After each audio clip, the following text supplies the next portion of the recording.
Yeah, we are Hey, there we are. There we are. Hey, hello everyone. Welcome, Wayward Gamers, to the Emporium. I am Jay, your GM, your fun, also known as Neofit3 in the socials. We may have had just a technical difficulty right at the beginning.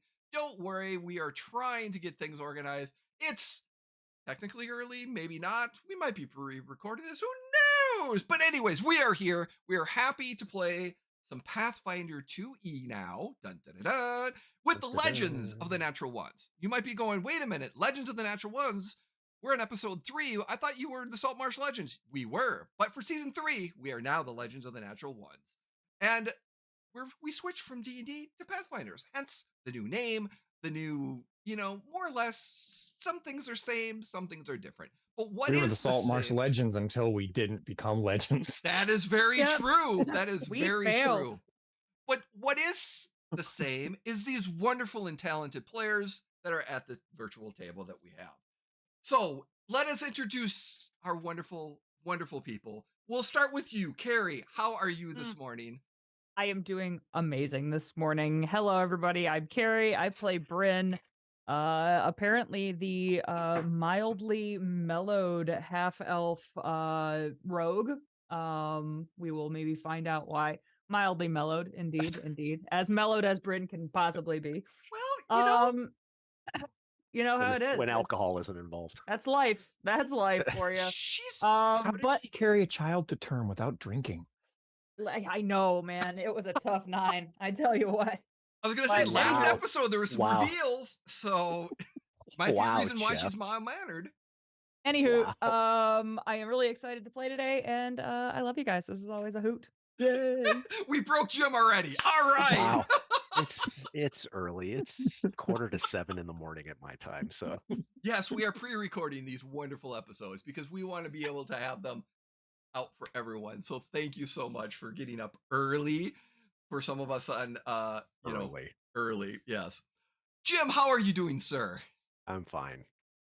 I'm Jim Hawkmere1 on Twitter, and I'm playing our grumpy old dad, Glastoc, the dwarven sorcerer.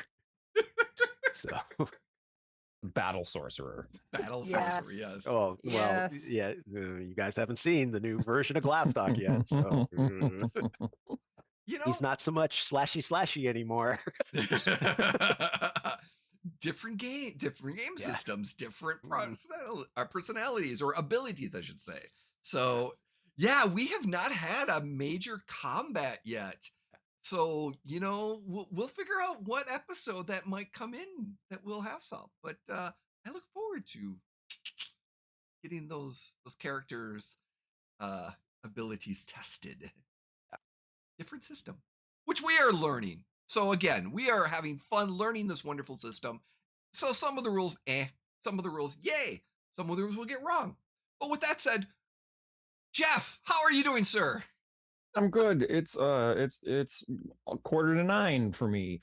So I'm doing slightly more awakeness than Jim. Other than that, I'm doing great. Having a ball. Got coffee. Got a couple of calories in me. That's all that matters. And Aviro is back. Mm-hmm. Huzzah! Aviro is back. And front. And behind. Yes. Usually They're behind. Usually behind. Usually behind. It's great to be here. I'm thrilled to be back and playing with all of these lovely people that I adore greatly. So I'm very excited. And all of Awesome. you watching. I mean, I adore all of you too. Of course. Thank you so much. So before we jump into a quick small recap, we want to give our wonderful love and attention to our wonderful affiliates of Talon and Claw and Smuggler's Coffee. Talon and Claw makes wonderful and awesome dice vaults, wooden dice vaults, and DM screens. Check them out. You'll see a code in the chat for Dragon Daddy, and that link will get you 10% off on any purchase that you do. So our friends at Talon and Claw, please give them some love on their page. They do wonderful, wonderful work. Additionally, Smuggler's Coffee is another wonderful friend of ours that makes awesome coffee. And by the time that we are this is being shared on stream, we already would have had our premium, wonderful collaboration of Star Fuel Blend coffee that is coming out it came out in March at GaryCon. So hopefully it's sold out, but it might not be. But if it isn't, go check out some of their other coffees, their whiskey barrel aged coffee, and all the other good stuff. So they've got some really, really good stuff there. So we hope that our collaboration went well, and we will be hopefully doing more in the future. And it's cheaper than a certain gaming company's version of coffee. That's just coffee, but that's that shit's Folgers. This is something special. Instant crystals. Yes. Folgers. And so the recap of our wonderful game. We just this being episode 3, we are picking up as the wonderful crew decided to go back into another dimension, another game system, and now they're in Golarion and Pathfinder. We're doing our Pathfinder, and Lido, the charming gentleman of mystery, basically said, "Hey, you know what? You owe me a favor. Guess what? I need you to be ship security for an escort of some special guests on the way to Magnemar. And hey, you need to go to Magnemar. So and Sandpoint. So this is a great opportunity shared." Once the crew got on, they realized who the special guests were. This is a monster transport, where monsters or individuals that would want to keep quiet get transferred because it's dusk till dawn is the name of the ship. Which now their day 1 of dinner is when we discerning and discreet denizens of the deep. Yes. Come ride Lido. Stop. Whatever it's called. You fancy bastard. How long you been sitting on that? That's a gem. 4 seconds. Oh, wow. I like that one. I gotta write that you. one down. So we are picking up right before dinner as the group gets ready to go up to the dining room. And as one of the things I forgot to describe previously is that this wonderful dining room has several chairs and tables to accommodate all the passengers on board, as well as the captain and the first mate. The room is decorated in a moderately nice decor. A step down from nobility, but a step up from like a middle class. But it's definitely ornate. The wood is very fine. Food is served through the stairs to the lower deck. So the food is brought up and then put in, not necessarily in a buffet style, but it's laid out on the different tables, and you're able to choose what you were able to eat. There's a little bit of difference. Like I said, it's generally each of the meals are kind of preset, but there's sometimes there's a little bit of a request, so to speak, for special stuff. The kitchen is located in the lower decks, and like I said, the food is always brought up by the wonderful half-orc gourmet cook. So with one hand that is a hook. But you notice also that besides the hook, he changes it out to sometimes a spoon or a cleaver. Fork. A cleaver, yes. There is a cleaver that goes on there as well. Yes, Jeff. So when you're describing the level of poshness, so would you call this like luxury but not quite royalty the level of yeah, okay. Very much so. Very much so. And that's one And of the things. does the captain take? Oh, Carrie, bad farts today? No, Already? my cats make no effort to cover their shit anymore, so that's where we're at. The litter box is right there, and yeah, just handling it. I'm listening. Quality. Does the captain take his meals in the mess, or does he take it in a private? He joins. He doesn't. He probably eats a little bit just because he's socializing. So he'll just kind of eat a little bit. You probably sometimes he eats, depending on the meal, breakfast, dinner, lunch, or dinner. He might lunch and breakfast he'll eat in his cabin. But he, will definitely dinner. He comes in, says, greets all the guests and stuff like that. But each. Gotcha. Yeah. So we pick up as the group is about to come up to the dining room. And strangely enough, the gentleman, or you've heard whispers of his name. And Whispers say Vala. Draco would be his name. Okay. Of course. Yeah. Because Valo Draca. Okay. And he's just sitting there in the corner with the nice wine glass that's there with some red liquid. And you've noticed that he hasn't eaten anything in the last night. And he wasn't there for breakfast and he wasn't there for lunch, but he's just there for, his time right there. only comes out at night. Weird. Son of a bitch. His name rhymes with Schmacula. Okay. He's from Schmancelvania. He might be a Quince. So we're so are we are in the dining area?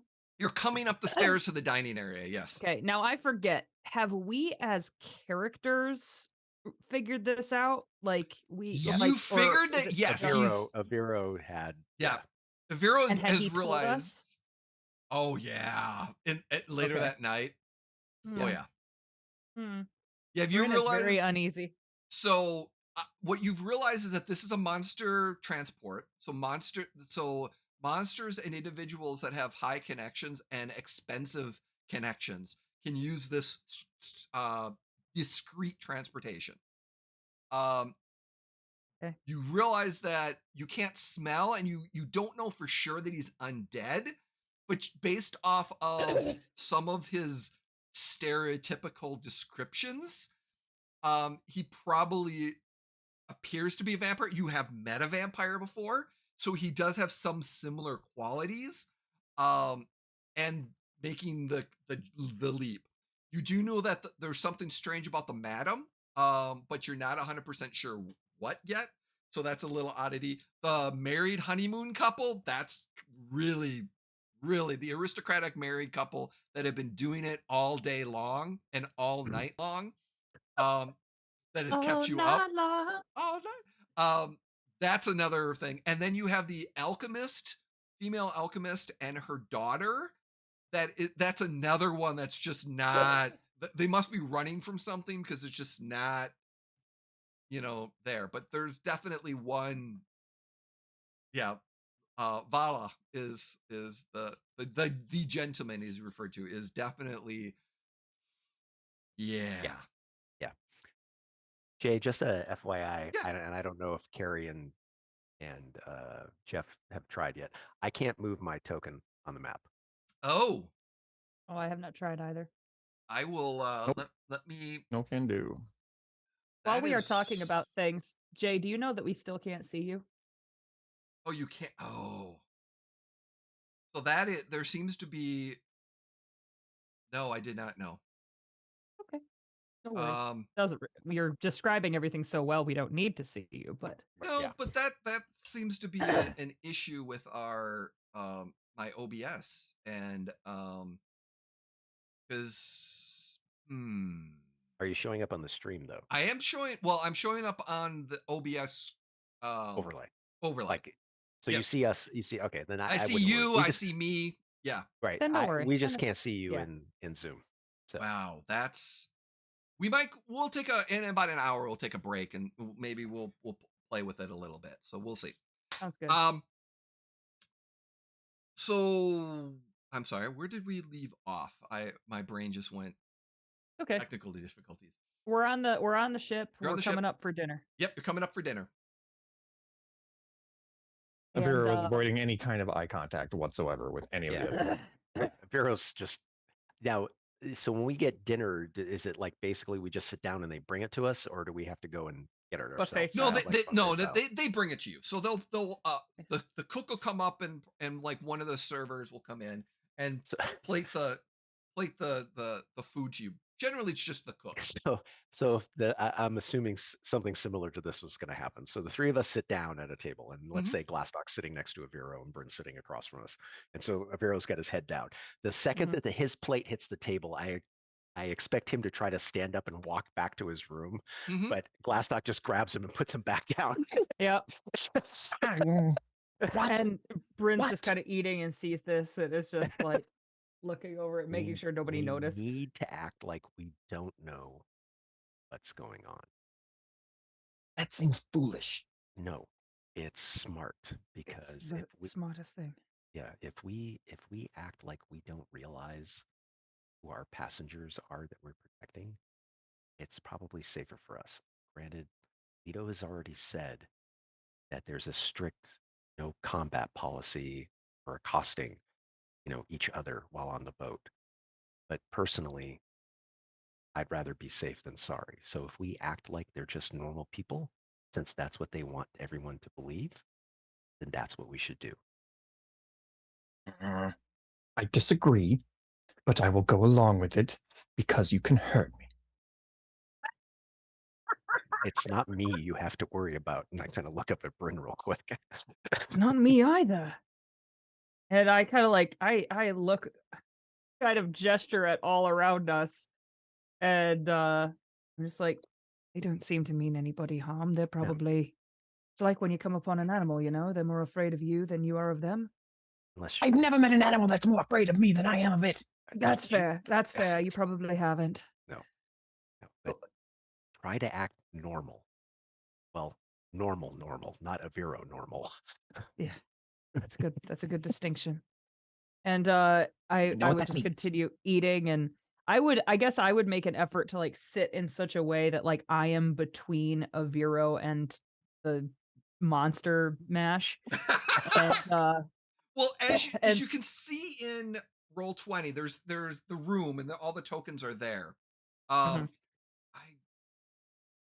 trying to figure out what I did. I will figure something out in a second. That's what I was doing. There we go. But so you're yep, okay. So you can see that the married couple's in one of the corners, the gentleman's in one corner, the madam's kind of comes up and is another corner. And when the madam and the alchemist came up, they were kind of chatting a little bit as they kind of came up together, and then they went and sat at different locations. But everyone, like I said, everyone kind of comes up. The married couple, or the honeymoon couple, I should say, the aristocratic honeymoon couple, when they come up, they're handsy on each other. They're dressed nicely again, and they're eating. But we make sure Aviro's sitting closest to them. Yep. So I think they're an incubus and a succubus. Shh. Well, I do. Okay, well, just keep it You don't down. have to say it. Talk later. You can tell us what you think all of them are. Right. After everybody finishes their meals, why don't we go to the top deck so we can talk privately? It's a great idea. And Leto and the first mate come in and they sit down and they're having conversations, and they basically address the guests and welcome them again. And Leto gives this nice little speech of like, yes, welcome everyone again. Setting sail, things to be fine. We are running into a little bit of a storm again later tonight. It shouldn't be too bad. Weather should just some rain. No issues or whatever. We're still on course for everything. And if there's any issues, please bring them to our attention. And then he sits down and has his meal with the first and looks over at you, the three of you, and gives you a nice gesture of like welcome. And And then he kind of I would like lift my glass a little bit. Aviro is very studious, very, very conspicuously paying attention to the scroll that he is reading. He's the mage hand is what is operating his fork or spoon or whatever, and he is very, very concentrated Just on his his fork magically coming up and Yeah. sticking food into his mouth. Yeah. Yep. Yeah. I need everyone to give me a perception check, please. Of course you do. Nice. It's going to be a multi-layered perception check. Multi-layered perception. So huh? there's going to be boy. multi DC on one roll because there's multiple things kind of going around. 16. 16. 17. 17. 15. 15. Okay. You do notice that Aviro, you rolled a 17, right? No, I did. Glastoc. Glastoc. So Aviro, you rolled a 15. No, So 16. I rolled a 15. It's morning. Okay.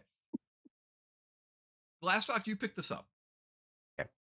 The madam happens to be watching Aviro, especially with the magic fork. And she seems intrigued by it. Perfect. Because he's a wizard. Right. Ooh. And she's like, ooh. So there's a little bit of intrigue. The other thing is that you notice that everyone kind of keeps to themselves a little bit. And over the course of dinner, except for the madam and the gentleman actually approaches the madam and introduces himself and asks to sit down. And all of you see this. And then they start to have a conversation of like just general conversation of like, how are you doing? You know, I'm such and such. Oh, I'm such and such. And you get their names. And he describes himself and it's very much audible. So you can hear that. He's like, Bala Draco. And she's returns it by saying that she is, where is her name? She is Camilla von Koror. And put those in earlier. And they introduce themselves. And like I said, they're having some conversations and what brings them, if there's anything, like just that's nice, subtle conversations. But as you're finishing up dinner, the conversation turns to magic items because there's a conversation about acquiring magic items and, oh, have you searched for this one or know about this one? And they seem to have an intellectual conversation on magic items. Okay. Suddenly, these elven ears perk. Swivel a little bit. Here. Amazing. So as the course of dinner kind of goes, is there anything that you want to do, say, or as dinner kind of finishes up? Eavesdrop on their magic item conversation. Bryn's just eating dinner and kind of analyzing constantly if any of these people are a threat. Okay. I mean, they're not threatening now. It is very relaxed. I mean, they view very. They're not threatening now. They're very comfortable. There's no threatening gestures. The occasional. The only one who's not relaxed is Aviro. Yeah, and it's very noticeable. Like you appear that you think that they notice that Aviro's not, not super comfortable. Yeah. Gotcha. So, and then like I said, the married couple, the honeymoon couple are handsy. They're like, oh yeah, all cheery and bubbly, and they're going down to their cabin with some dessert. Okay. Eventually, smear on each other. The alchemist and you notice that the child makes a comment, and the alchemist, like when the honeymoon couple go around, and the alchemist is like, no, it seems to be having a quiet conversation with the child, and they eventually go to their room as well. Do you stay extended, or do you, after food is being served, the first mate leaves, and then Leto gestures, and he will eventually come over through dinner and towards the end before he leaves, and he's like, how is everything going so far, everyone? Swimmingly.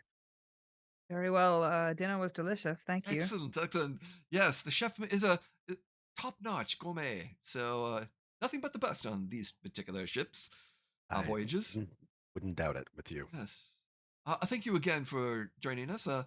if you have any requests or trouble, please let Crow know or myself, and we'll be able to assist anything. But again, thank you, and safe travels. And everything's good. And yeah, I would just kind of nod and hope that he walks away. And he walks away eventually, and he Right. kind of does his thing. And dinner's As soon pretty as- much concluded. Are you leaving or sticking around for a while? No, as soon as Glastoc finishes his meal, and I would assume he probably eats faster than the other two. Mhm. Not in this case. Oh, Nope, You're trying to Aviro's get through it been as done fast for as half an possible. hour. yeah. And Aviro, and when he sees that Glastoc's not done, he remains seated. But as soon as Glastoc's finished and stands up, he is on his feet. Okay. Glastoc starts to walk up to the top deck. Aviro is right on Nice. his heels. Actually, there's a moment of hesitation where Aviro thinks everyone's going to go back down to their rooms, and then he follows Glastoc up. So on the deck, it's raining. It's a light rain, not too heavy, but it's a light rain right now. It's a little bit slippery, but not too bad. See Aviro with his mage hand holding a umbrella above his head. Yes. Yep. That's Actually, I think I can sustain prestidigitation on myself to keep me dry. awesome. Oh, of course you Yeah, I can. think Of so. course he can. Yep. That's amazing. So Yeah. So he's prestidigitating himself dry. So yeah, so that's Incredible, dude. so you're on the deck. What would you like to do? Is the evening is winding So- I down? would. Oh, may I? Yeah. I please. guess I would take Aviro by the shoulders and I would kind of like sit him like on like just somewhere where he can sit, and I'd be like, "All right, you wanted to talk? Tell us everything." All right, well, I think the married couple are an incubus and a succubus. Those are creatures that feed off sexual energy, and as they're feeding off themselves, it seems like it's a mutually beneficial situation. So I don't particularly feel either one is in terribly a whole lot of trouble. However, we could be in trouble should they get tired of themselves or want to have a little extra snack in the midst of their fine meal. I don't know. I'm not into this kind of thing. Now, I think the gentleman is a vampire. As you see, the red liquid that he's drinking is obviously blood. Clearly, I'm not sure where it's from, but I'm not entirely sure it's not humanoid. Now, the woman with the Glastoc child is hands an a stein to carry or I Brynn. take it and I immediately start drinking. I don't ever break eye contact with Aviro, but this is just automatic Yeah, at this point. at this point, it's just auto. Yep. And we're so just he listening, and yeah, he proceeds to just vomit his thoughts about what all these things are.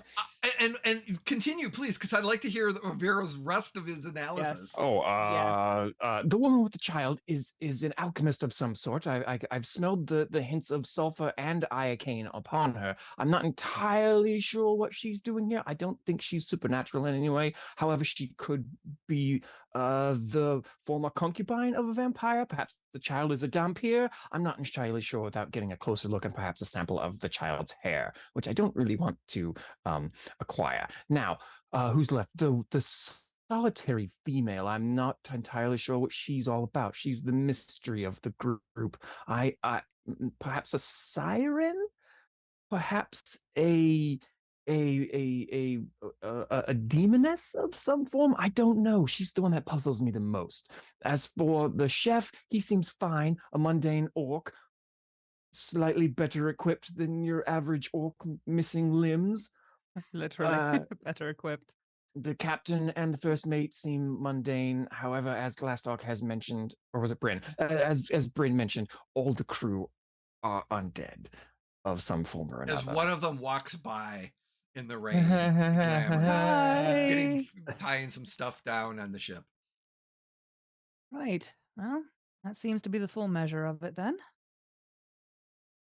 I suppose we That's what I've got. keep our heads down and How much longer are we on this boat? 8 days. 8 more days. He Who wraps his knows? Maybe we'll make a friend. Maybe I mean sure And- would be and nice when- to have a vampire on our side, huh? When Brynn says maybe we'll make a friend, Glastoc's thinking about the fact that the one female was eyeing Aviro and is just trying to keep his mouth shut right now. Maybe Aviro will make a very good friend. Might be easier to get that sample. So I guess we're just kind of like, all right, well, we'll watch each other's backs, and I'm sure it'll be fine. These people probably don't want any attention, so sucking our blood is probably not the thing that they want to do. No, and as Leto stated, there's a strict no accosting policy, And and I I can't don't believe I'm saying this, but I do trust Lido in this regard. know. I'll trust him as far as I can throw him, and right now he's not within reach. So I don't trust him either, but he is my friend. yeah, yeah. Aviro nods in agreement, but doesn't say much. You can tell he's No. uncomfortable with just the No, whole situation. No, and you know, I think it's best that as much as we can, we stay to ourselves. Uh, if you're approached, small talk at most. I wouldn't give too much away. My assumptions are that they probably know why we're on the boat as the quote unquote protection, but they may or may not know our, we're obviously not passengers, which means we don't fall within their realm. Right. So we are beneath them. They wouldn't want to associate with us anyway. Exactly. So well, that's a relief.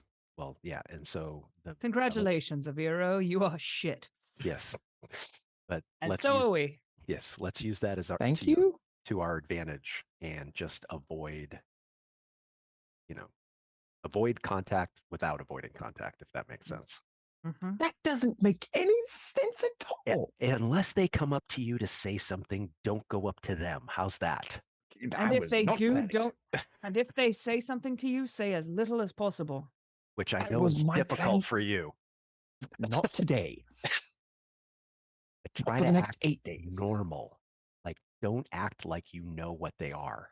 In Brynn's head, she's feeling like she is on board with this plan. She knows Glastoc is on board with this plan, and she trusts him. She worries about Aviro. Let's face it, Aviro's the weak link in the situation. In the shutting up department, Aviro struggles, and that's that's him. But that's why we love him. But he is terrified of things that can hurt him, and all of these things can hurt him. So he's really going to be yes. Odd bitch just comes up to him. He's just going to be like, "Oh, this is so fun. Thank you." Gonna be what's his name's character from Ron Burgundy. I like Lamp. Dude, and just walk away. So as the evening, like I said, it gets darker. It's getting to evening time, lights out, and people going to sleep. At this time, like I said, depending on, let me know when you want to go to your quarters to rest for the night, or if there's anything else that you want to do later that night. I would assume the second we're kind of done talking, Aviro's going to beeline for his room. Okay. And the second he starts walking, Brynn starts following him. Glastoc kind of grabs Brynn by the arm to kind of hold her back for a second and lets the Aviro go. Yep. And then Glastoc's going to level with Brynn and say, so during dinner, the female was very intently watching Aviro and his use of magic. You're fucking kidding me. No. So it's obvious now. They know that he's multiple people probably know that he's some sort of wizard or sorcerer. So I'll stay close to him. Yeah, well, he's the only one that's shown any interest in it. Leto obviously knows what our capabilities are to a certain extent. But the rest of the crew, if it's true, I don't think the normal crew members are going to react to anything that we do. They're programmed. They only have programmed responses. Right. They could care, like I could set myself on fire and they might not do anything. Right. Unless they're directed to do something. Of course. So we just need to watch her watching him. I got it. Okay. And yeah, so Brynn is thinking to herself like maybe she just wants to jump his bones. Like that would be That would be like the most vanilla thing we could hope for, but still, it's like, okay, good for Aviro, good for him. She hopes to God that that is what it is, but I Well, was thinking probably it's not. well, if they're conversing, her and the Count, Duke, whatever let's call a spade, the vampire, uh, they were discussing magic items. So she obviously has some interest in magic, Hmm. So, Oh, that's probably why she was watching him. so my guess is at some point she is probably going to approach him and question him on his capabilities. Even if he So said what he's able to do, though, what the hell would she do about it? It's not like she can like nothing. suck his magic out of him, right? No. Shut the fuck up. And Brynn would kind of like punch Glastoc on the arm. It's terrible. It's not what I meant. Well, it'd be the worst thing that happened to him, but Anyway, we should try to intervene in any of those types of situations and get him away from that so he doesn't say too much. Good idea. Okay. And then I would just start heading to bed. Yeah. In my broom closet. Yeah. So I single. So when Brynn and Glastoc get back to their rooms, they are already hearing the noise coming from the honeymoon couple. Now, real quick, I thought I did not share a wall with them. You don't. I thought that. No, okay, we could but just I can hear still them hear you can them? still hear down it. the hallway. And Brynn, in your room, you can still hear a little bit of it because the walls are being. It's that one where the walls are shaking. Oh my god! It's the bad bed in the motel situation. Yes. Okay. Yeah, Very much so. This ship is going to be slightly off course. Like that's how. Just a constant, veering 1 degree to the listing right. just a little Yeah. bit. And Yep, then that noise subsided, but then there's other noises and deities are requested and called out, multiple deities of just different, all the pantheon of deities are being shared at different times throughout the Brynn is making a little mental checklist of all the deities she knows, and it's like, yep, there's that one. Bingo. Content warning. When we a- when are Glastoc- a NC-17 stream. Yes, yes, we are. We are always an adult stream here. That's why Yes. we're but so I will When- need a fortitude save Oh for god. everyone because this goes all Jesus. night long again. So your sleep is Yes. going to be disrupted, as well as a little bit of seasickness is kind of coming in. So Brynn took her Dramamine, and I'm guessing she did sleeps like a baby. I got a nat 20. oh wow, For a total of 30 fortitude. yeah, you're like you're like Brynn's getting back into the Brynn's sleep. like a fucking Navy SEAL. Like Oh, they yeah. could sleep standing up. Like She's Yeah. in. I mean, this is feeling home-ish because you were on a ship for 8 years. Oh yeah. Mhm. She should be you're like- rolling an Oh. advantage or something on this episode. Oh, yeah, 100%. yeah. I got a 25. Oh yeah, you're no problem. How was So Aviro? I got a 19, but I also have this here cloak of feline rest. Oh, yeah. Oh god. While wearing this That's You cloak, like curl up in perfect. somebody's lap. What? you can comfortably rest in any space as long as it's not particularly wet or particularly hazardous. While sleeping in this cloak, you only take a -2 status penalty to auditory perception checks rather than the -4. Okay. Would that affect any of this? No. It would affect it, so you are fine. So it would definitely be. Yeah, you sleep well, cuddled up in your. The other in your thing is blanket. that outside of the hood of the Mhm. thing, you see the pillow has been wrapped in rope around the outside. Just only this face so that he could breathe sticking out. Pretty much. So no Like just a seasickness. little like So no seasickness from the rocking, and you were able to rest well, even though there was a lot of noise that was happening over the course of the evening. No issues. I was looking to see if I knew like silence. I don't think I know silence. And it's just concentration. Silence is concentration, I believe. I got to double check on that one. But the morning kind of comes, and you hear the trickling of the rain. So it's definitely this white noise, rain on the deck and every. And as you wake up, you kind of still hear the rain. It's a light rain, but it's still kind of kicking in a little bit. And it's breakfast time. Like I said, you generally know what time the breakfast. You hear the ding of the bell for the breakfast. Um, you get a ding of wake up, and then about 30 minutes later, there's a ding of breakfast. Is kind of how things work. Then you get a ding of lunch, uh, and then yeah.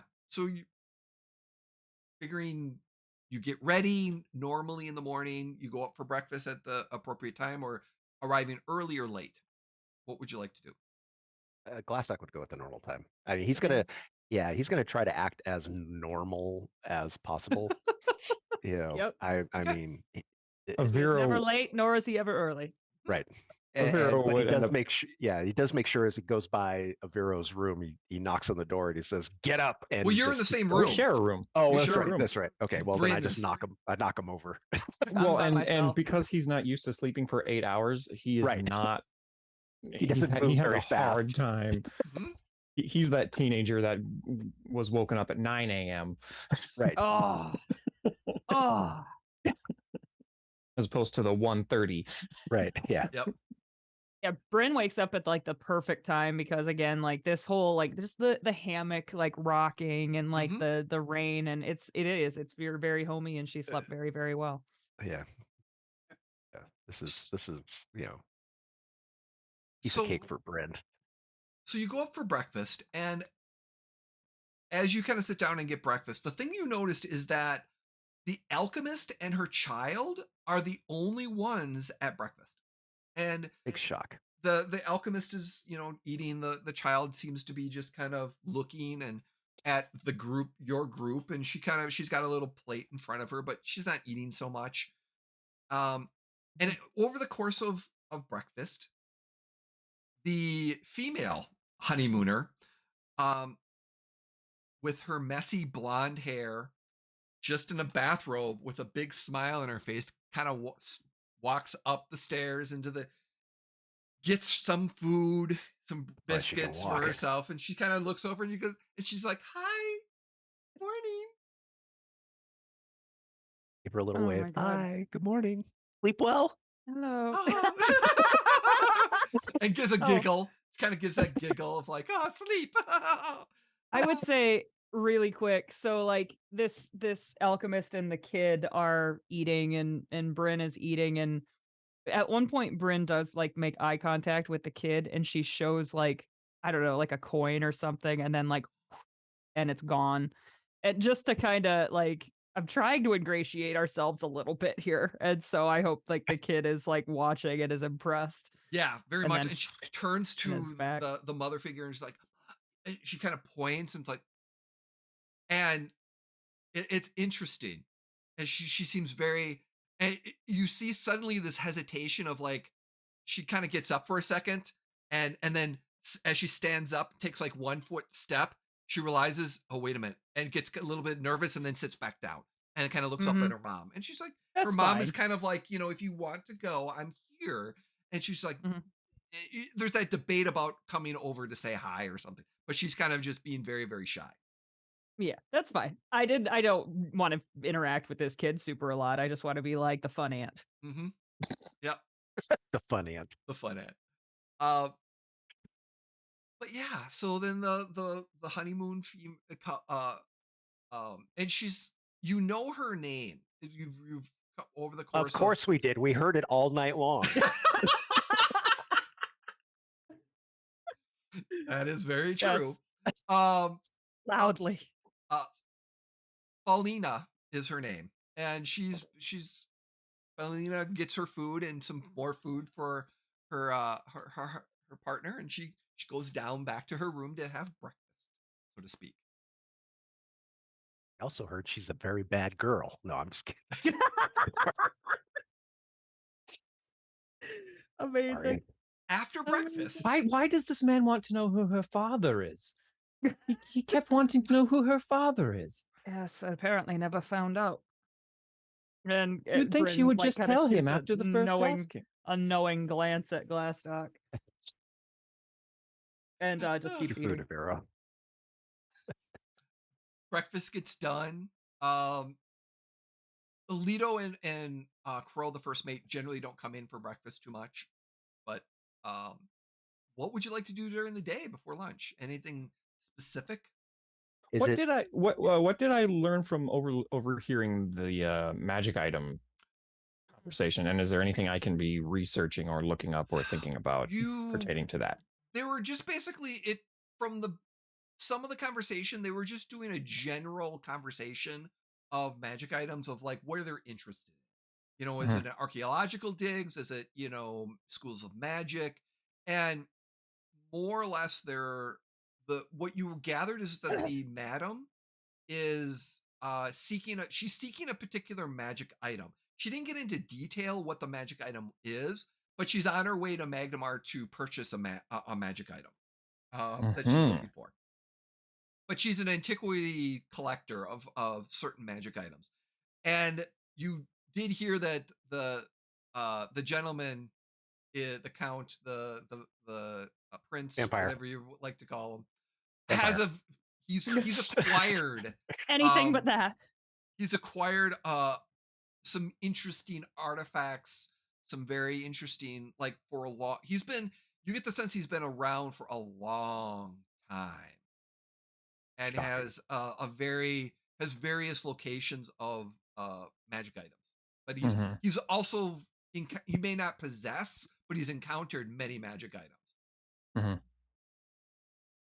All right, well, that doesn't give me anything to do during the day, so I'll just go back to my room and read and practice and study and work on my theorems and dissertations.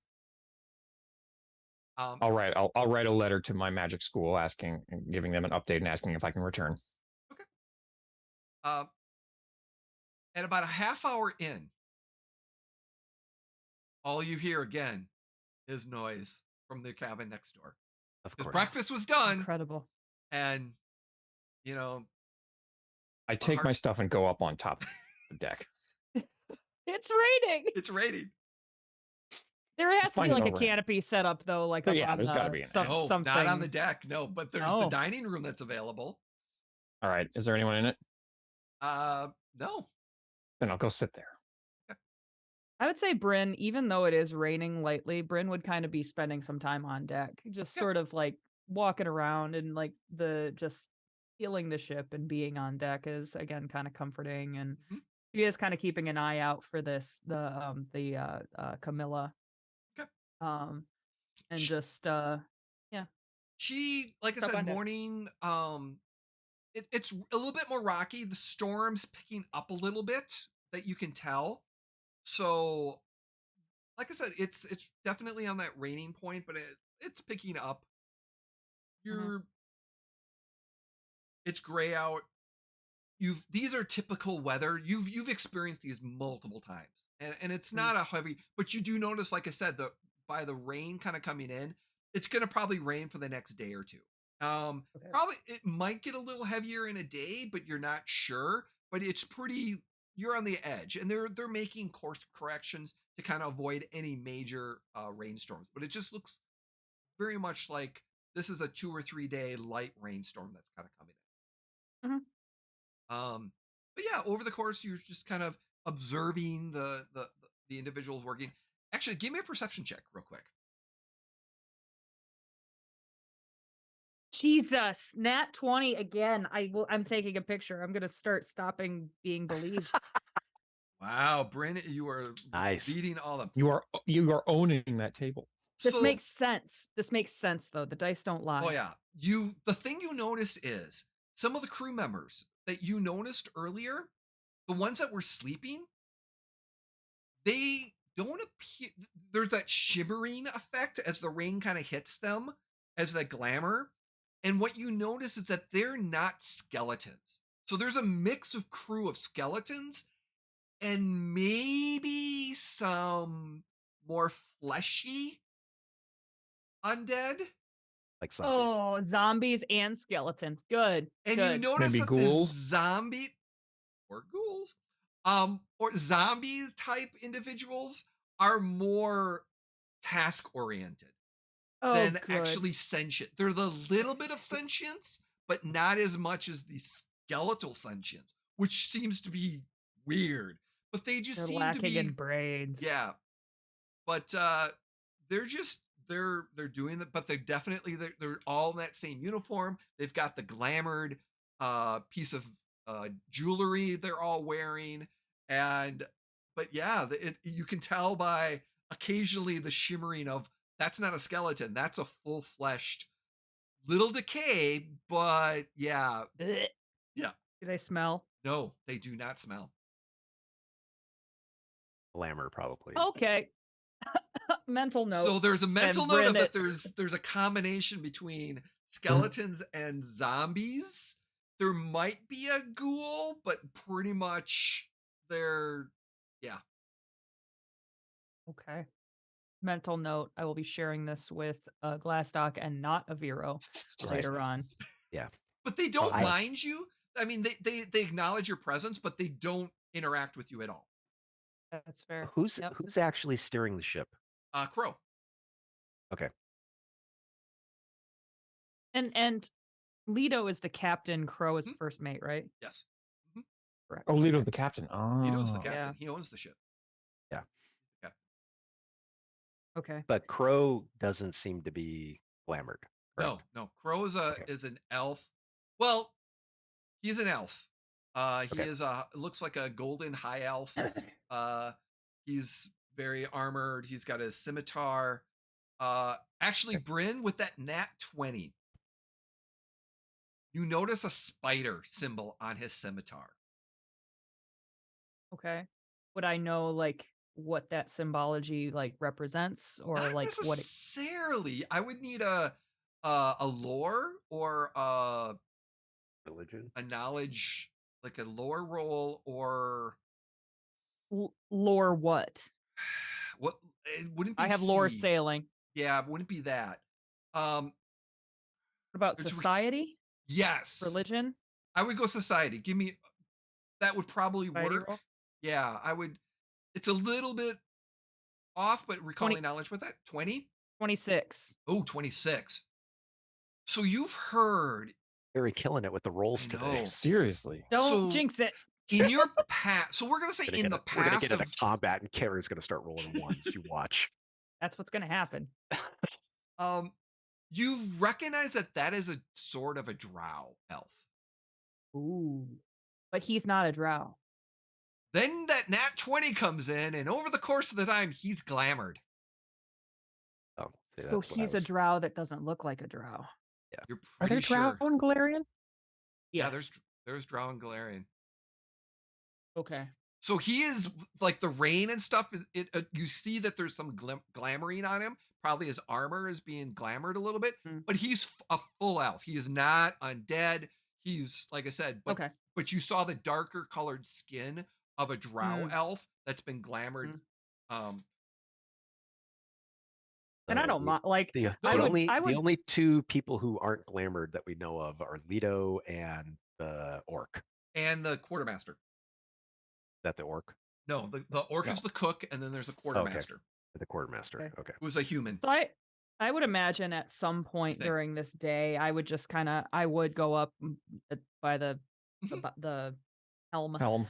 and eventually I'd just be the steering wheel is what I was going with, but the helm.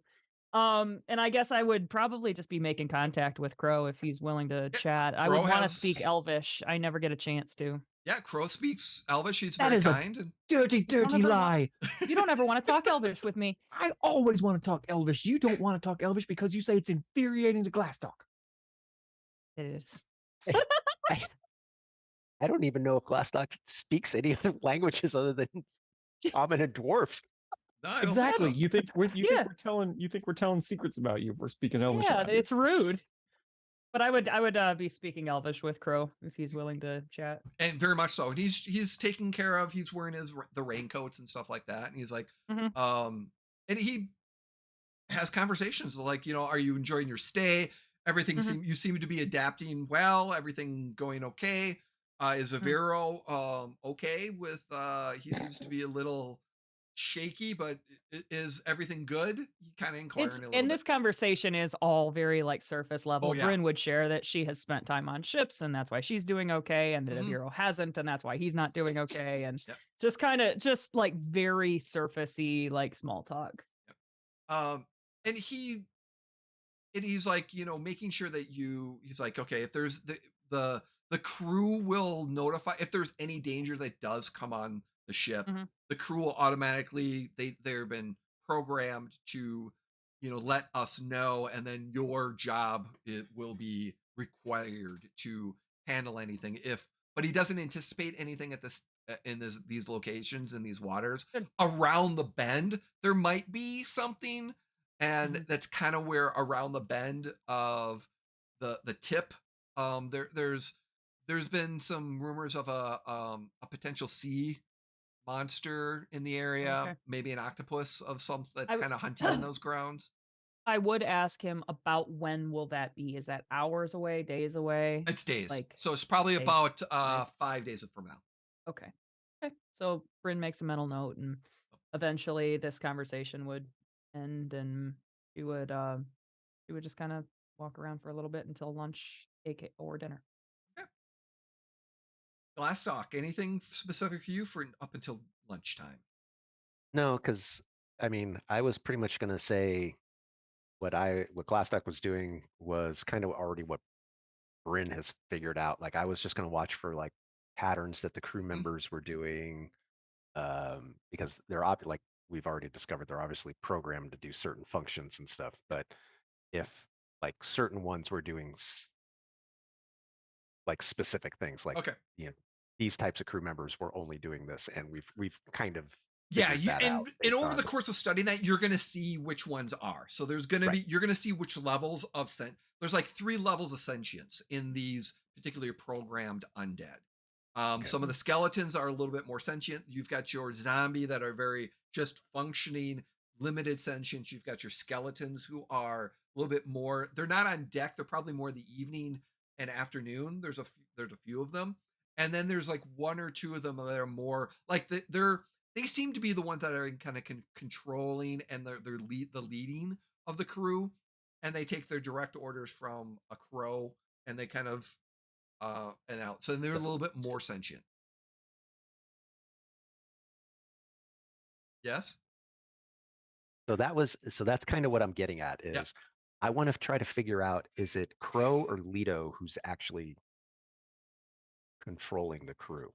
It is not Leto, and it is Okay. not necessarily Crow. Seems to be the um the main person that the crew responds to. Leto, and what you're noticing, Leto doesn't do much on the ship. Right. He just sits No, back. He's just being the captain. So that's why I was kind of like, it's one of the, like, obviously these are, I want, they're permanent undead, Yeah. but at some point, if they have to go off their programming, they obviously have to get direction from someone. Yep. And there's probably the lead crew and then Crow. And what Okay. you figured is that Crow probably runs the ship when Leto's not here. Well, yeah, that only makes sense. So there's a lot of times over the course, Leto, he's not, this is one of his ships and one of his things that he does, but you're pretty sure that the ship runs on a regular schedule, that he isn't there all the time, and that Crow takes over, and then like I said, he's Right. running. So, and that's why Leto's not on deck most of the time. He spends most of his time in his cabin and does stuff. Like he just leaves it to Crow to do 99% of the stuff. Okay. So, so over the course of the day, like I said, the morning, it's a few hours, nothing, raining. Lunchtime kind of starts to come on at this time, and the bell for lunch and kind of comes up, and again, there's people kind of sit down and waiting. As you come up, you notice that the alchemist and the child are there. The gentleman is not. The married couple, the honeymoon couple is not. But then you come up and sit down, and you kind of find your seats. Like you've established where you're sitting each meal time, and that's where Right. you kind of are sitting. So everyone kind of goes to their own seat at the time. Just as after you started eating, the madam comes up, and she kind of goes and sits down in hers, and she kind of eats, and she makes eye contact with the alchemist, and looks over at the three of you, and makes a nice smile and contact with you.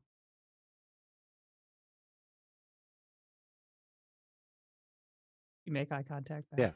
Yeah, smile back. Nothing creepy. Nothing creepy, of course.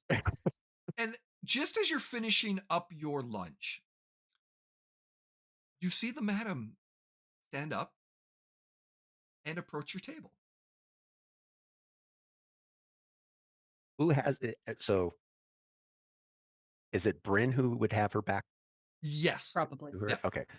So as she stands up, and I'm gonna under my breath say to Brynn, "She's coming."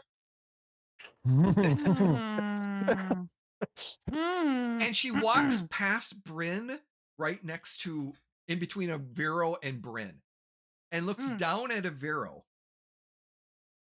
and just simply says,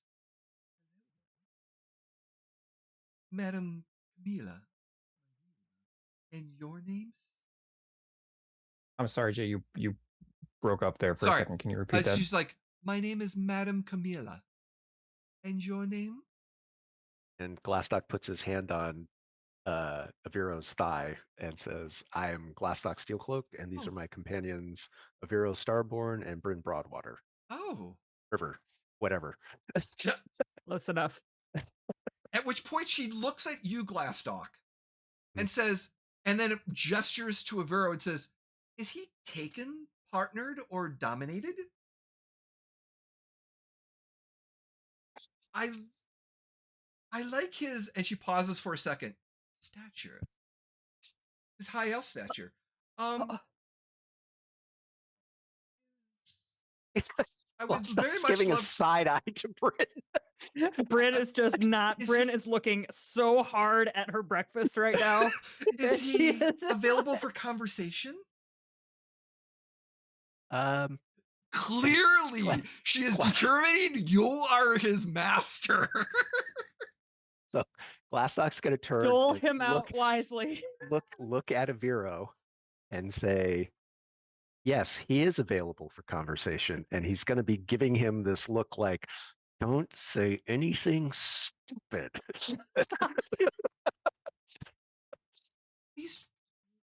And he looks at Glastoc, like attention to Glastoc. Will he be available I will be joining me at my table for a conversation. I look forward to it. And she simply walks back to her table and anticipating. And Brynn, who has been just kind of like eating her breakfast, like, and just punches Aviro on his arm. He's like, "Have a good time." Aviro doesn't even respond to being punched. He just sits frozen. Glastoc's going to turn towards Aviro, grab him by the shoulders, and turn him so that they're eye to eye, and say, "Look, you can do this. Just be yourself. No, don't be yourself. Anybody besides yourself. Like, just have a nice, normal conversation. She probably just wants to talk about magic. Just tell her, talk about what you're most comfortable with. If the conversation gets uncomfortable, then say something along the lines of walking with a purpose, and we'll know to get you out of there. You can do this, Aviro, think of it this way. Finally, as I'm doing this, I'm going to subtly cast guidance on him. Yep.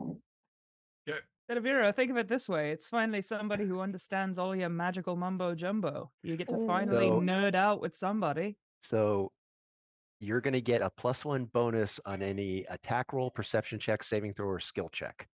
Recall knowledge. Yeah. Yep. Yeah, anything. All right.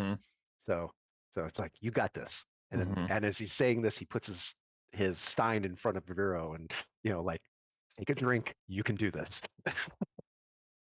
Aviro reaches a shaky hand out to the stein and sloshes it around, takes a drink, and then spits it out. This is repulsive. That's Aviro. Go get him, buddy. So he's Brynn pats him as well. So Aviro stands up, but doesn't move. And Glastoc kind of pushes him towards the table. Aviro takes some shaky steps towards her table. Is she looking at him? Yes, actually, she kind of looks at him just like, and she seems to be intrigued, like a spider watching a fly come into its web. As soon as Aviro is like out of earshot, Brynn leans to Glastoc. He's like, he's fucked. Maybe literally. Yeah, so I just rolled a will save on myself to see if he would have the stones to go through it, and I rolled a nat 1. So he bolts to his room. He gets halfway across the floor and he bolts to his room. Oh. And it's a nat 1, but with my fortitude, I guess that's a total of a 2. Yeah, she's just like, oh. Brynn would see this and kind of shake her head, and Brynn would go over to what's her face and just be like, I'm very sorry. He is a little bit skittish. We hope you don't take offense. No, He's, and remember, she's this follow Aviro. Beautiful, dark-haired female, and she's like, oh, I intimidate some people sometimes. No. I'm not offended by all, but I'm interested in, he seems to be a knowledgeable magic user, and I'm always intrigued on fucking magic. So if he ever does get his if you're able to convince him to let him out of your protective circle, I will, by all means, I won't dominate him or anything like that. I won't. Of course not. My intentions are purely academic. Of course, as are his intentions most of the time. So, well, terribly sorry. No, I'll let him come to me. I won't press the issue anymore. I should say I will let you let him come to me. And Brynn would smile and kind of like play along, and then she would leave and eventually go back to follow Glastoc, who was following Aviro. You are 99% sure she was like, the fact that like she believes that Glastoc is the master of Aviro, because that based on the fact that amazing, and you might be also like you're teamed up because we're in cahoots. Yeah, because gotcha. Because she's trying to. So meek. Out. Yes, very much so. Brynn. Yeah. Since you're having this interaction with the madam. Oh. Can I get a perception check, please? Okay. Yeah, sure. I won't try to dominate him. That is, it's a 14. Okay, no, that's, yeah, she's just, like I said, she's this wonderfully well-dressed, gorgeous, dark-haired female, and I mean, just elegant and young, like late 20s, early 30s, just this very, very, and well-dressed, and she's well-educated, well-mannered woman, and she's like, okay, and then she leaves for her lunch, or after lunch, and she goes down to her room, and but yeah, okay. And that's kind of how lunch ends, more or less. Okie doke. Except for the little girl. The little girl's looking at you a little bit more. And right after this, right before you leave, she kind of gives you a wave. And then I would kind of like, I would wave at her too, and I guess Brynn would probably, let's see. Oh, I'm just trying to think if Brynn has like any little trinket or fun thing to like give as a little like a gift on the way out. She doesn't. Okay. She would just wave and kind of give this kid a wink and then follow. And as you were stepping down the stairs, the little girl kind of runs up to you for a second, and she goes, "Hi, my name's Boo. What's your name?" Her name's what? Boo. Oh my god. Oh my god. I would be like, "Hi, I'm Brynn." Brynn, my mama says hi. Oh, well, tell her I say hi too. Okay. And then she turns around and runs back to her mom. Oh my god, that's adorable. I love her immediately. Okay, I would yeah, eventually continue to try and follow Glastoc, who was Yep. following Aviro. Yep. So the day kind of anything special happening during the day that you want to uh do or accomplish or anything like that. Rest. Really? Yep. Boat rocks a little bit. It's raining. Um, Vero is searching for a way to magically speed up time to shorten the length of this trip. nope. Yeah, this is going to be another interesting, long, arduous 7 more days. But he's working hard at it. He's doing his Yes. best. Amazing. This is so. Thank you. So afternoon, Thank you. afternoon, kind of like I said, it's just you're lounging, doing some stuff. Noises kick in from the honeymoon couple again. Not as loud, but definitely they're trying to be a little bit more quiet. There may Oh, have been considerate. they might be trying to be a slightly considerate. Very possible there was a conversation that the first mate had to have with them about disrupting the other guests. They got a demerit. So they're trying to keep it more quiet, but it's still it's still pretty active. We are still next door. Yeah, you're 5 points from Gryffindor. So as dinner starts to come in, the rain starts to get a little bit more substantial. It's definitely coming down. The winds pick up a little bit, and I very occasionally the boat rocks. You get that slow rock to one side and then comes back, and a few minutes later it gets a little bit more rock to the other side. And so as you're kind of walking, you get that whoa tilt kind of situation.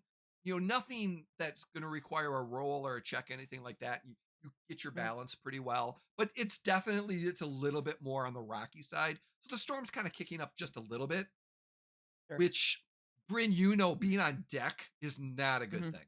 So definitely during the evening time, being on deck is not probably advised just because the weather's not great. I also don't want to super be up here with the zombie/skeleton crew when I can't see all of them. So I definitely would not be above deck. Because Brynn has low light. Yeah, correct. So I can see to a certain distance, but not very well. Because this is an interesting thing from D&D 5e to Pathfinder. The group all had dark vision more or less and could see in the dark really well. That's not the case in Pathfinder, is it? Now it's low light. I still have dark vision. You have dark. Congratulations! All the pointy ears have freaking low light. So it's a slightly difference of which GM isn't happy about at all because before the entire crew could just walk through in the middle of the night in the swamp and just happen to walk up on a lizard folk outpost with no issues. Or a cave with no issues. The breaks. The way the ball bounces, as they say. Oh joy. Anyway, so evening kind of afternoon, and it's dinner time. So the dinner bell kind of comes in, and as you're making your way, it's like I said, it's picked up rain a little bit, but nothing too terrible. Anything special happening to dinner? Everyone comes up, so everyone is there for dinner. The married couple, the count, the alchemist and his daughter, the quartermaster comes up with Crow and Leto come up. You notice the quartermaster and Leto talk to the gentleman and the madam, and there seems to be some flowing conversations. The gentleman and the madam also have brief conversations and stuff like that. Yes, Brynn. I have one quick thing. So Because Brynn doesn't want to be a fucking creep, she would go up and introduce herself to the alchemist and um just kind of ask if it's okay if I I rolled a 21 crafting check. And so throughout Ooh. the day, Brynn would kind of be whittling away like a piece of wood, and she would have made a little replica of this ship that we're on. And Nice. she would want to give it to this little kid as Okay. like a little fun Cool. present. But she So would want to ask the mother first because she doesn't want to be a freaking creep. so the mother, she's introduced herself, and she says, "You can call me Belle. It's Belsandria, Wow, but that's a lot of that's a lot of words. yes, but you can call me Belle." Syllables. Bell. And Super. she's wrong button. And but she's like, "Yes, no problem at all. That sounds fine." And she appreciates the gestures. Perception check. Brynn. Okay. 23. The mother's there's just the mother's a little bit not hesitant, but she's just very Protective. I thought you were going to say Harry, no. Just she's more kind of just as it would only, make sense. you There's see got to be a a lycanthrope quick, on his like, ship here. her head just kind of goes, "Yeah, that's fine. It should be." And she gets a little bit more. She's kind of stopped. So something odd is a little bit about her. She's protective of her daughter, but she's okay with you giving this trinket. But you do notice that there's a little bit of this. There's just something just a little weird about her. Okay. Like not obviously Brynn is a mother. Mhm. Does she seem So just to be protective over her daughter, or is Yes, that the but there's vibe? something else about her personality that just isn't natural. Mm. Like I said, all of a sudden her head goes, "Yeah, that's fine." I would love to be able to see your head right now, Jay, but we Oh, that's can't. right. You So can't could see you my head. describe Damn what it. your head's doing? Think of it as a robot. Think of it as like a robot would just tilt its head for a Oh. quick second and then come Oh, just like back. puzzled. Just like Yeah. okay. But it's or a Vulcan, like a more like a You know how it's just that very Okay. So not kind of just like emotional, almost doesn't Non-emotional. not understand the emotional. gesture. Yeah, but Kind of she understands it, but okay. it's just this non emotional. Like yeah, Mm. this is fine, but very protective of the daughter. The other thing is that when you leave too, you're noticing that not all the food is being eaten. I know what she is. Okay. All right. So I would yeah, I would just do this little good deed and eat Yep. lunch with the boys or dinner or whatever meal we're at. During dinner, Aviro, the madam does look over at you and gives you a smile. He's not looking at anywhere other than his plate and his scroll. He is Okay. I would lean to Aviro. not I'd be looking like, anywhere. Aviro, I spoke with her earlier. She doesn't mean you any harm. She literally just is looking for someone to talk to. There are plenty of people here to talk to. There's nobody that knows as much about magical shit as you do, and you know that. You don't know that. You don't know that. Dude, and I would put my hand right on Aviro's chest, and I'd be like, I do know that. I have supreme confidence in your magical knowledge. Thank you. I appreciate it, but you don't know that. Aviro, you could just go talk to her. Maybe she has something interesting to say. Maybe she has something useful. Or I could not talk to her, and things would be much better. What are you so afraid of? Her? You're afraid of talking to girls, aren't you? No, I'm talking to you, aren't I? I don't count.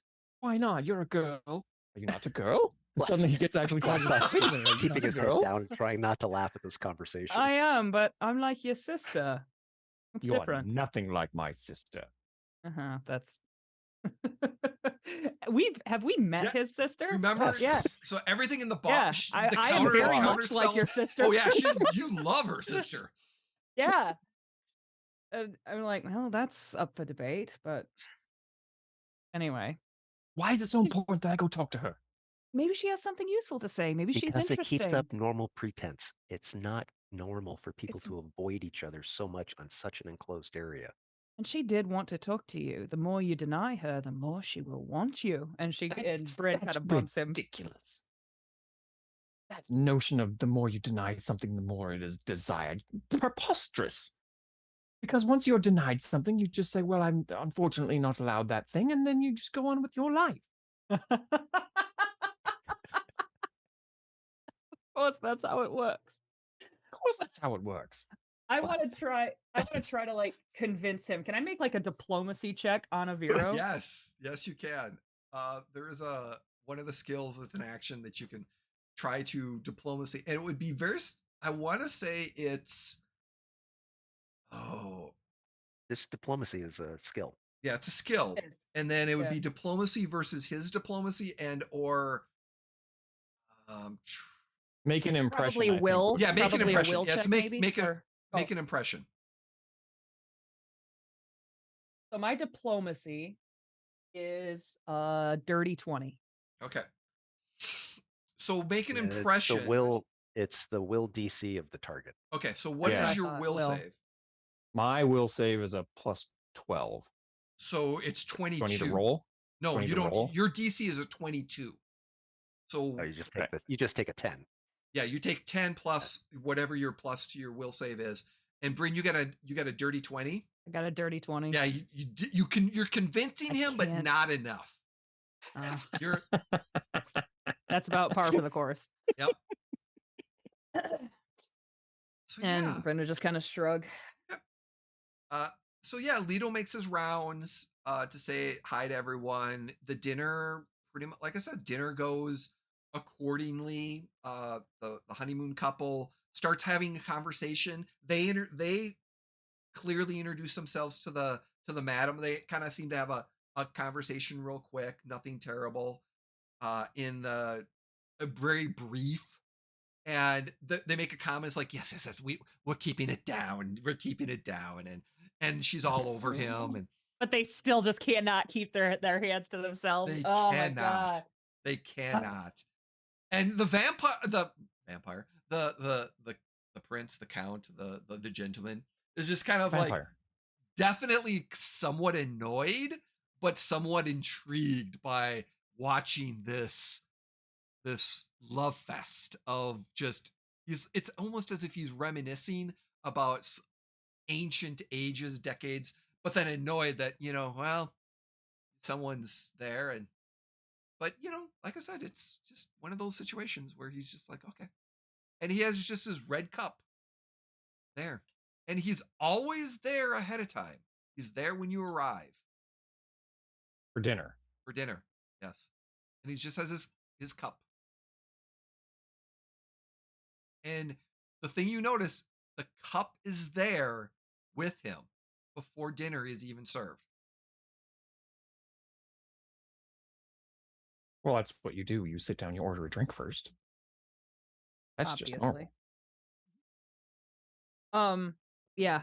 Brynn, yeah. So Brynn has kind of tried to like put out like positive feelings. Brynn is afraid of the vampire dude. She doesn't want to talk to him. He's just very gestural. He's very calming, just very, not jovially, but just very confident. He's just smiles. And occasionally you can pick up when he's definitely surveying the groom and he's just smiling and he's non-threatening. He's just enjoying the interactions and watching the interactions.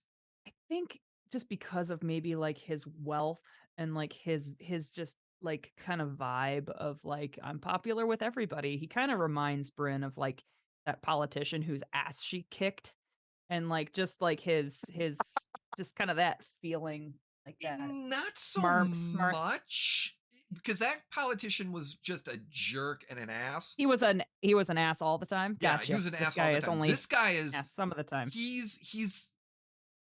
seems to be potentially a politician type, but he's like the good one.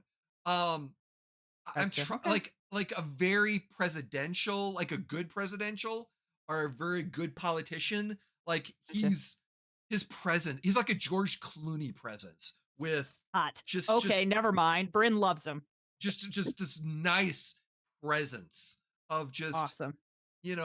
but regal and just he understands the situation and he's realizing he's not being overly stereotypical because he's realizing he read the room. Okay. You can tell he read the room and he's just being just that, guy in the corner that just, keeps to himself. And you may notice that he brought a book out to make it look a little like he's doing something. Okay. So. Okay. He wanders up to Brynn and says, I'm going to be over there looking aloof, and I just wanted to make sure you noticed me. Right? I would like to chat, and Brynn would go. Brynn has some balls. He's open to anyone conversation because this is one of the things that he likes to do. So, but yeah. I wouldn't approach him. He's still like he's hot and intimidating. And so you do understand. It is up to you whether Aviro notices Brynn being hesitant. Ooh, can I roll to see if Aviro notices that? Yeah. Sure. That would be perception. Perception. Yeah, that'd be a perception. I'm curious. What do I maybe roll not. in opposition? Actually, it's going to be your DC. 16. Okay. What is that? Where do I look for that? I want to say it's your not will DC, but it's your what is your deception? Maybe? Yeah, your I could deception. roll a deception. What is your deception modifier? Modifier plus 11. So you would have a 21. Yep. So your deception. Yeah, and I rolled a 16. 20, and yeah, you. Yeah, he didn't see. He didn't see nothing. He didn't see nothing. Sphinx. I think that's how Aviro's not paying attention. For any game lawyers out there, if we're doing it wrong, tough. This is the way we're figuring it out right now. Jay, I love that attitude. We're figuring it out. We're figuring out the game and might be doing it right, might be doing it wrong. Not sure, but fuck you. Also, thank you for joining us for the stream. We so appreciate you being here. Yes. So yeah, dinner happens and over the course. It's just a nice, quiet, the same thing that you've kind of experiencing for the second day. It's pretty, people are warming up a little bit. As you kind of go on one of these ships, people are a little bit, timid, but then as the days kind of get a little bit more, they get a little bit more comfortable and, different conversations and stuff like that. So, Boo is definitely looking at everyone and she actually points over at the gentleman and the mother's kind of like, no, we'll leave him be. And then like the madam, and then Boo will actually go to the honeymoon couple and starts talking to them a little bit. And they're kind of like, they're kind of humored. And, they just like, he gives the child a gold piece and just like, shoo. That's fair. That's fair. And then she goes, Boo goes back to the mom and she's like, yeah. The mom's like, well, thank you. But, but, yeah, dinner happens. Again, just socially events, relaxing. Evening kind of comes.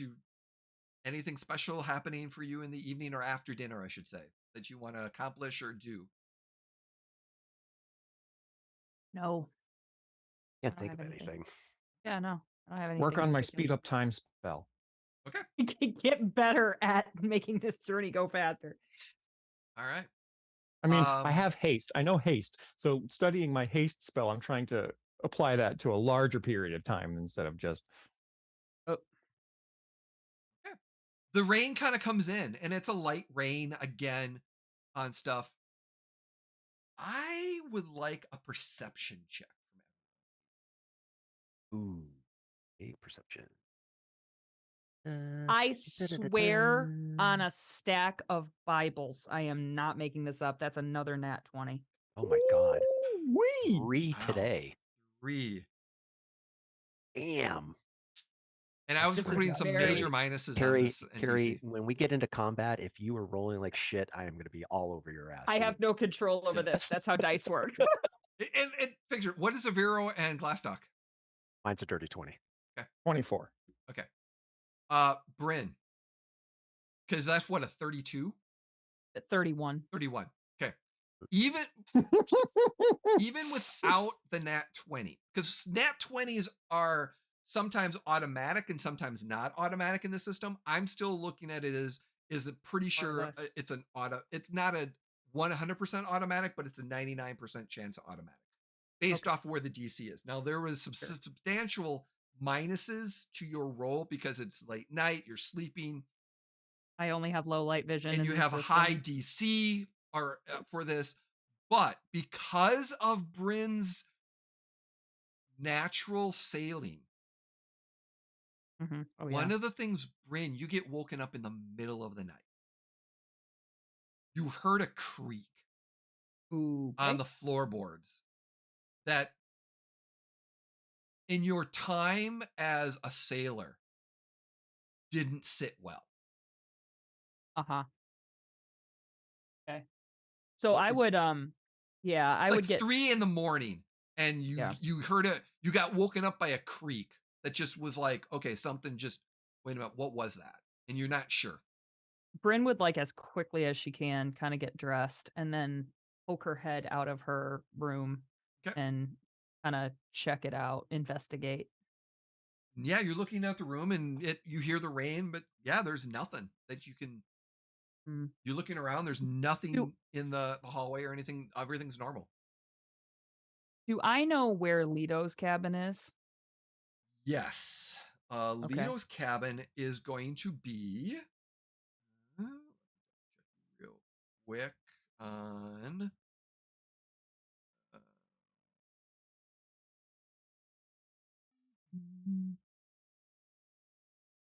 I would make my way while you're finding it. I would make my way to Lito's cabin. Like, I would be heading there.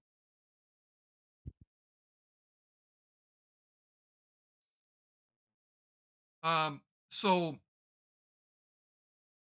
I want to say this is the in the number 1 on the map is Lito's cabin. Okay. And then the quartermasters and our cabins are down here. He has a luxury cabin, of course. Yeah, I figured. Yeah. So I would, and so I have to go up on deck to get to Lito's cabin. You could go below deck. I kind of want to go up. I want to go above deck just so I can kind of like peek over the side. I feel like I have a better view of things. I would make my way to Lito's cabin, and that's the way I would go. Okay. All right. So as you get on deck, it's definitely raining as you're coming. You're coming on deck, and you go to his door. Yep. I know. Boo, boo, boo, boo, boo. And Lito. Minute kind of goes by for a second, and you hear this. And the door kind of opens. Lito. Brynn. Well, Brynn, this is unexpected. Don't fucking flatter yourself. I heard something. You heard something? Like what? Like it was a creak. It didn't sit right. There's something. I don't know how I know. There's something wrong. Let me put something on. And he starts putting, because he's bare chested right now and just kind of loined. Of course he is. Brynn would kind of like turn her back, but like she almost like can't help herself. She kind of. And he puts a shirt on and he grabs his sword and it's not even putting on. He kind of comes out. And as you step onto the deck and it's raining,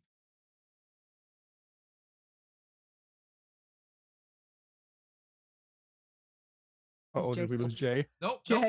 I'm still thinking because he just suddenly goes quiet. Your window was green, so it looked like you were still making noise, but we couldn't hear you. We were like, got it. Lito pauses for a second as he's looking around, and he's like, "Where's the quartermaster?" And he runs up to where the ship, like the steering. And at the steering is one of the crew members, and he's just steering, which sometimes can happen. It's been told just to stay here and hold it. And he's holding the course. Just stay here and hold it. Yeah. And he's holding the course. Autopilot. That's what she said. Pretty much, yeah. But as you both are looking around, give me a perception check. Nat 1. There you go, fellas. There we go. There's our girl. There you go. There you go. Got to right. keep it balanced. This is not your ship. It's raining. But Leto's like, oh no. What? Oh no. There's What? quartermaster's supposed to be on. Go check his quarters downstairs. All right. And Brynn would hustle. And you go check down his to the quarters. quartermaster's and you knock on the door. Nothing. Silent. Fuck me. And she would pull out her sword and then knock one more time. Nothing. Try the knob. It's unlocked. Make her way in. It's empty. Is there a sign of like a Nope. scuffle or Nope. nothing? Just nothing. Not there. She would go in real quick and look around. Yeah, nothing. And pretty like much there's the anything quartermaster valuable. was yeah. The quartermaster. Is there anything that he maybe wouldn't miss? Maybe not. If you would like to give a sleight of hand check, is there anything that's jumping out that would catch Brynn's eye? I want to make a perception check to see if anything catches my eye. I got a 19. Yeah, there's a few items in out, and then there's like the quartermaster can like in another location where there's a cage of like certain locked items, but there's some items that are kind of sitting out. Brynn has like her hand on like a little statuette of like something, and it's like, and she puts it down and then leaves and runs back up to Leto. There's a cold iron statue. Cool. I don't take it. Yeah, there's probably some gold that's laying Brynn's better angels win the day, and she runs back up and tells Leto, he's like, he's not there. And Leto runs down and he goes into the cargo. He's running down into the cargo to see, like, he's searching the ship. Meanwhile, Brynn is still like, she's on deck now waiting, and she's like looking around and seeing if anything else is amiss. Yeah, you're not seeing anything amiss. She would run down and wake up Glastoc. Okay. Boom, boom, boom, boom, boom. Boys. So Glastoc answers the door and, rubbing his eyes and... We have trouble. We can't find the quartermaster. Oh, shit. And so Glastoc will go over, and as he starts putting on his armor, he's going to kick Aviro's bed. And say, all right, falls time to totally go to work. out of the hammock. Yeah. Get dressed. Meet me on the deck by the helm. And time to go to work. And run back up. And you see Leto come out of the cargo hold. So there's this door right here. Number 3 is the cargo hold. And you see him coming out of the cargo hold. He's like, he's not in there either. Shit. He's not down. He's not with the crew. And he heads back up to the top deck. So I have a question. Mm-hmm. So like the creaking of floorboards that I heard that was the impetus for all of this. Mm-hmm. Was it like somebody was walking, or was it just the ship itself kind of creaking, or what?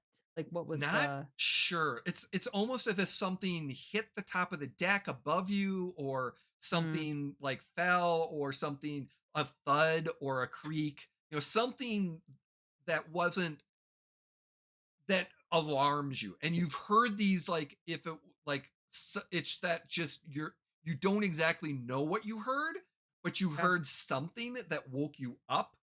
And because so it was like a creak that went through the entire ship, as opposed just to like just above her deck, a floor level or something. Yeah, but it was like the whole.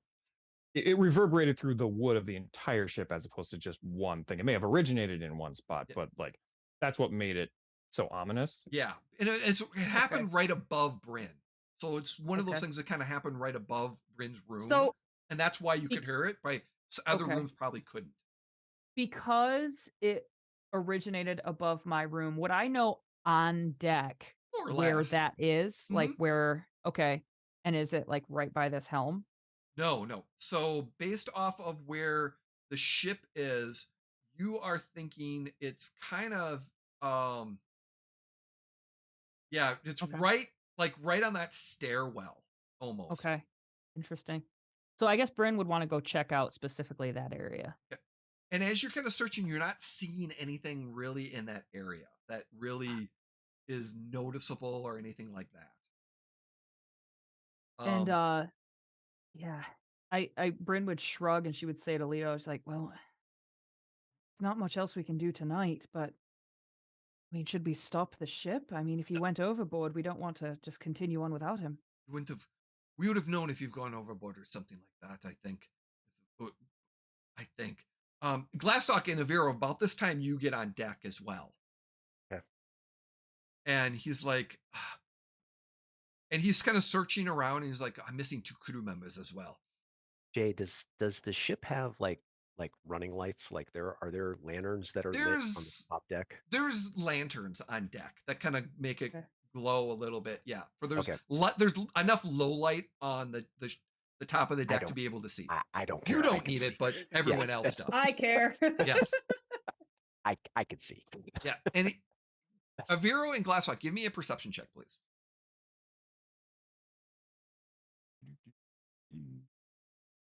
Perception. 24. 18. As you're kind of looking around, Aviro, in one of the sides of the ship, and as everyone's kind of looking, in like one of the small, there's maybe a landing boat, or on the ship, maybe over in this area, close to the, you see a small piece of cloth with a blood stain on it. I pick it up. That's kind of like in the wood. There's like a nail popping out, and there's like, it got ripped in and ripped, and it's kind of hanging on that, getting wet. I pick it up and also look over the side. It's just water, choppy water, and raindrops on the water. I pick up the cloth and take it to Bryn. I look at it. I'm like, shit, where did you find this? And he points. By the railing. Snagged on the railing. Little look. Let me see that. I give it to him. It's the piece of the quartermaster's jacket.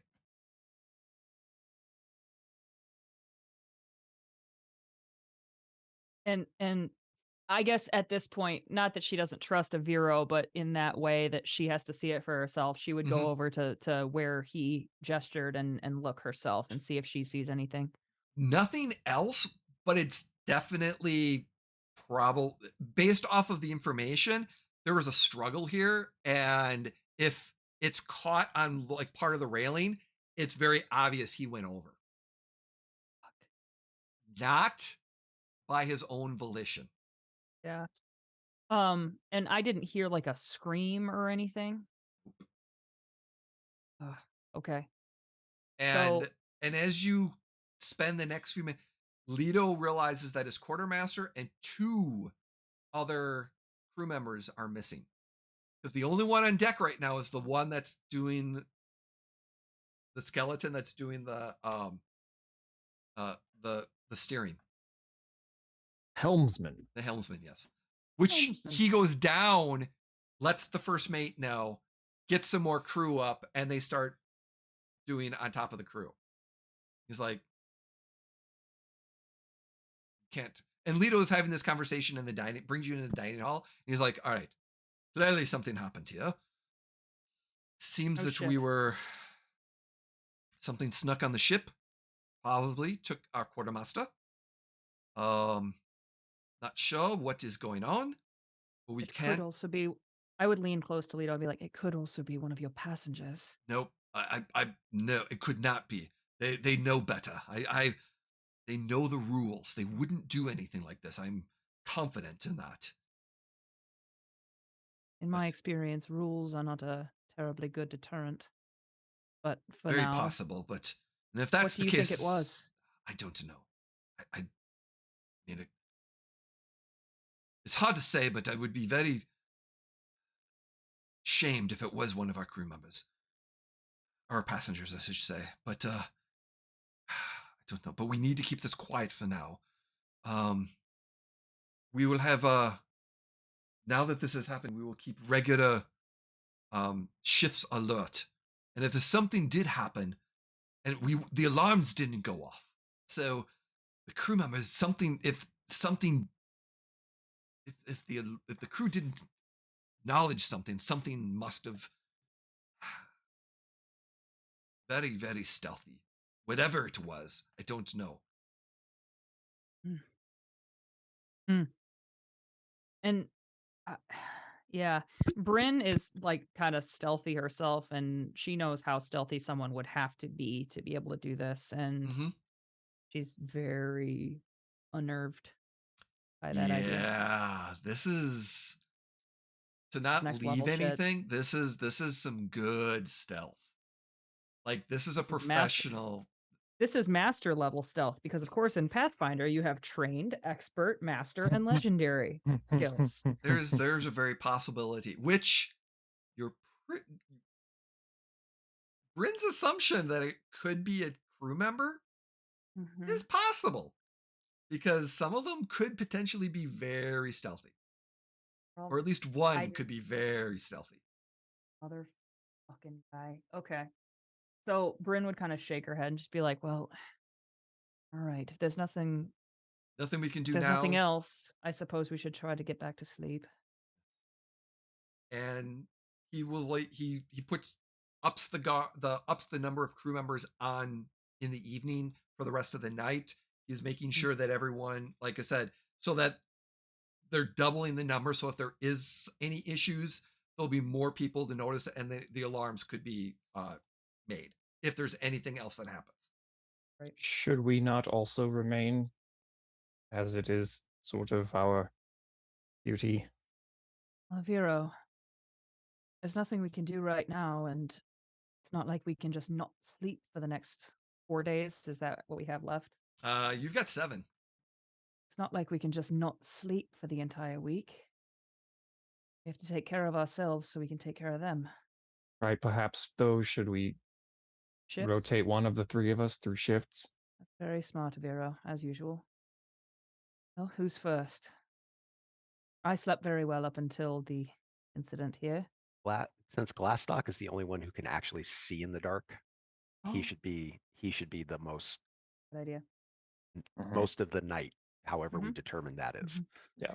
So Well, we can do well, we can each pull an all-nighter and then alternate days. Mhm.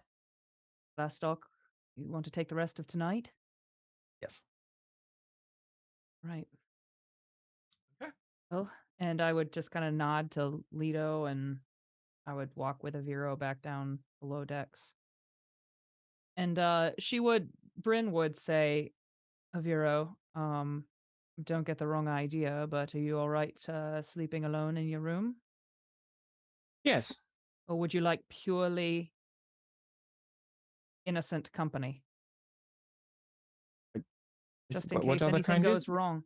What other kind of company is there? And at this point, Brynn would just duck back into her and be like, "Good night, Aviro. Good night. Found on the wall if you need anything." All right. And yeah, I would go back to sleep. Okay. The evening, the early morning evening continues, and again, that right now there's probably 5 to 6 crew members on ship, and Leto goes back to his room. The first mate is out for this period of time as well. Glastoc you're seeing, and it's raining. Like I said, there's a bit of rain. Deck's a little bit on the slippery side, but nothing overly bad. The winds kind of pick up a here and there, but nothing. It's not a terrible storm. And again, it's Guidance. yes. And there's no further incidences or any like I said, anything noticeable that happens for the rest of the night. And the sun starts to come up, but it's very, very cloudy.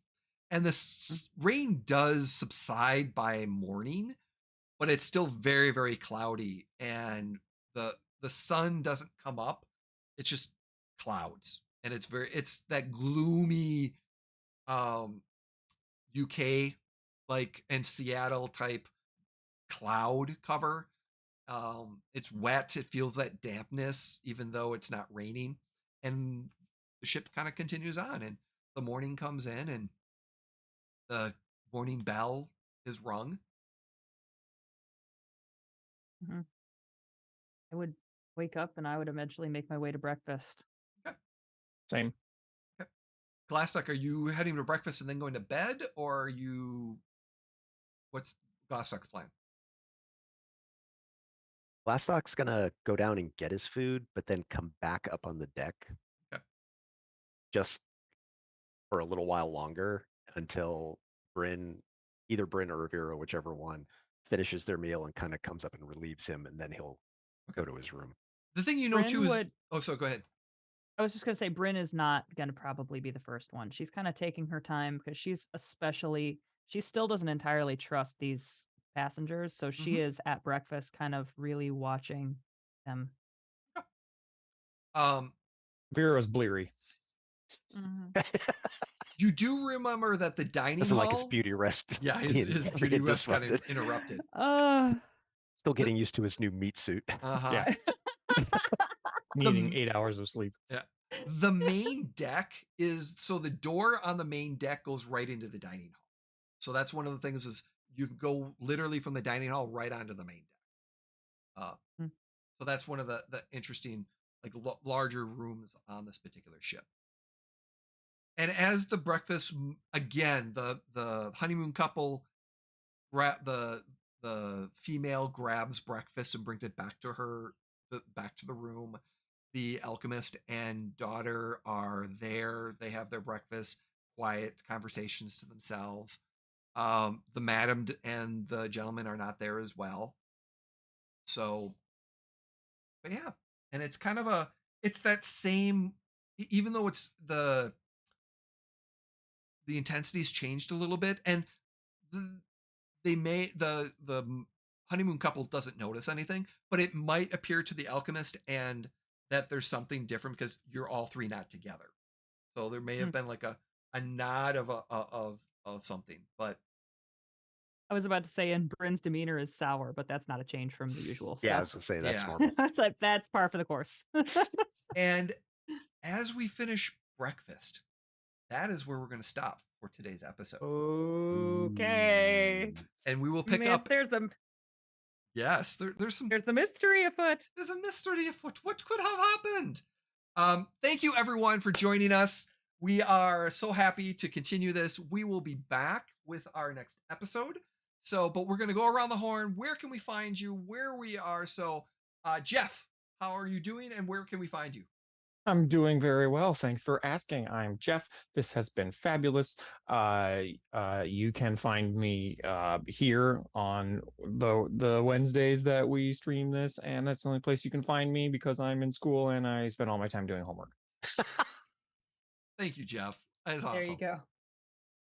Carrie, where can we find you? And how are you doing? I'm doing great. That was a hoot and a half as always. You can find me obviously here on the nights that we stream. I'm on Mini Terrain Domain. We are restarting our Scribes and Scrolls campaign, which is very exciting. That'll be Monday nights, and we are also starting a Kids on Bikes drop in drop out campaign on Thursday nights. By the time this airs, that'll probably be in full swing. So check us out on that night as well. One Wednesday a month we play Call of Cthulhu, and that is on like I said, I think it's the second Wednesday of every month. So yeah, all kinds of stuff. I'm like the wind, baby. I'm everywhere. Yeah, check it out. The Kids on Bike with Ricky and is an awesome game. So it's definitely some good Call of Cthulhu. Ricky runs that, and it is wild, man. Yes. You gotta check it out. Oh yeah, gotta check it out. It's trippy as hell. Yep. Thank you, Carrie. Jim, how are you? Where can we find you? Here. Yay! So Only Jim, need one channel when it's awesome. right, Indeed. Yes, Jim Hawkmere1 on Twitter, and yes, this is where you can find me playing with these wonderful people, and also in our Star Wars Shadowport Adventures game, where I play a much different character who's a bloodthirsty Jawa named Clicky. So He's just protecting I have his a theory friends. that all Jawas are bloodthirsty. They just can't express it. Awesome. Thank you so much, everyone. Thank you for joining us. I'm Jay, also known as NeoFit3 in the socials. Follow me there. If you like what we're doing, please feel free to subscribe. Check out our vlogs on our YouTube channel, as well as if you feel like provide. If you like what we're doing, please subscribe, share. We appreciate anything and everything you can do. And again, we thank you, and we will be back. With that said, remember, please be kind and don't be a jerk. Take care. Bye.